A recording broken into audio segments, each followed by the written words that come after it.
এইভাবে কচু শাক রান্না করলে যে কেউ আপনার প্রশংসা করতে বাধ্য হবে। আর এইভাবে কচু শাক দিয়ে ১ প্লেট গরম ভাত অনায়াসে শেষ করতে পারবেন। তো আজকে খুব মজার একটা কচু শাকের রেসিপি আপনাদের সাথে শেয়ার করব। আশা করছি ভিডিওটি ভালো লাগবে। ভালো লাগলে অবশ্যই আমার চ্যানেলটি সাবস্ক্রাইব করবেন আর একটা লাইক দিয়ে যাবেন। প্রথমে আমি অনেকগুলো কচু শাক কেটে বেছে ধুয়ে নিয়েছি। একটা বড় পাতিলে সবগুলো কচু শাক একসাথে দিয়ে এবারে কচু শাকের সাথে আমি দিয়ে দিব আস্ত রসুনের কোষ এবং পেঁয়াজ কুচি। আমি এখানে বড় সাইজে ৪-৫টা রসুনকে কোষ খুলে নিয়েছি। তারপর মোটা করে পেঁয়াজ কেটে নিয়েছি আর এখানে দিয়ে দিয়েছি স্বাদ অনুযায়ী লবণ। কিছুটা পানি দিয়ে দিচ্ছি, দিয়ে একটা ঢাকনা দিয়ে শাকগুলোকে সিদ্ধ করতে দিয়ে দিব। আর চুলার আঁচটা কিন্তু মিডিয়াম লো হিটে রেখেছি। কিছুক্ষণ পর আমি ঢাকনাটা তুলে নিয়েছি। দেখেন শাকগুলো কিন্তু একদম কমে গিয়েছে, পাতিলের তলানিতে নেমে এসেছে। এই পর্যায়ে আমি সবগুলো শাক আর পেঁয়াজ রসুন একসাথে মিক্স করে দিব। শাকের গায়ে থেকে কিন্তু কিছুটা পানি বের হবে, তাই পানির পরিমাণটা অল্পতেই দিতে হবে। আর এই অল্প পানিতেই কিন্তু শাকগুলো মজে যাবে।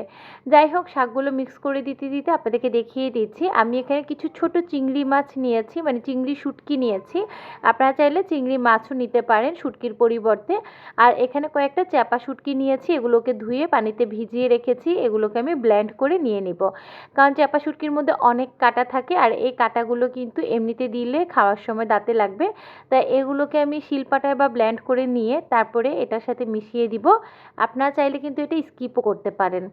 যাই হোক, আমি চিংড়ি শুটকিগুলোকে দিয়ে দিয়েছি আর এই চিংড়ি শুটকিগুলো আমি ভালো করে ধুয়ে পানিতে কিছুক্ষণ ভিজিয়ে রেখেছিলাম। এবার খুব ভালো করে আমি এগুলোকে মিক্স করে দিব। দেখেন শাকের গায়ে থেকে কিন্তু অনেক পানি বের হয়েছে।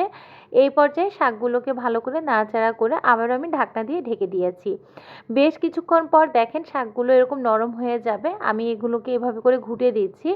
আর এই পর্যায়ে আমি যে চ্যাপা শুটকিটা ব্লেন্ড করে রেখেছিলাম সেটা এখানে মিক্স করে দিব।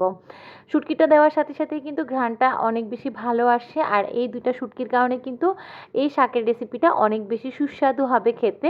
কেউ যদি চান শুটকিটা স্কিপ করেও কিন্তু রান্না করতে পারবেন। এই পর্যায়ে আমি বেশ কয়েকটা ছেঁড়া কাঁচামরিচ দিয়ে দিয়েছি। তারপর খুব ভালো করে এটাকে নাড়াচাড়া করে একদম ড্রাই করে নিব। যখন এটা এরকম তলানিতে লেগে লেগে আসবে এবং একদম শুকিয়ে যাবে, তখন চুলাটা বন্ধ করে অন্য একটা পাতিলের মধ্যে চুলার ধরিয়ে আমি তেল দিয়ে দিয়েছি। তেলটা গরম হয়ে গেলে এর মধ্যে বেশ কয়েকটা কাঁচামরিচ শুকনো আমি কেটে রেখেছি সেটা দিয়েছি। বেশ কিছু পেঁয়াজ কুচি এবং রসুন কুচি দিয়ে এটাকে একটু লালচে করে ভেজে নিব। লালচে ব্রাউন কালার হয়ে গেলে আমরা যে কচু শাকটা রান্না করে রেখেছিলাম সেটা এবার এর সাথে দিয়ে খুব ভালো করে মিক্স করে নিতে হবে। এটাকে একটু ভাজা ভাজা করে নিতে হবে। আর তেলটা যখন একদম শুকিয়ে যাবে, মানে এটা যখন একদম ড্রাই হয়ে যাবে, তখন কিন্তু চুলা থেকে এটা নামিয়ে নিতে হবে।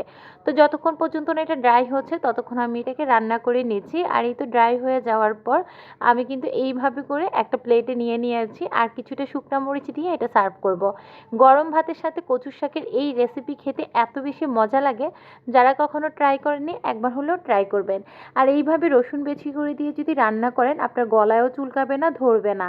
একবার হলেও খেয়ে আমাকে জানাবেন এটা কেমন লেগেছে। ভালো লাগলে অবশ্যই একটা কমেন্ট করবেন। আল্লাহ হাফিজ।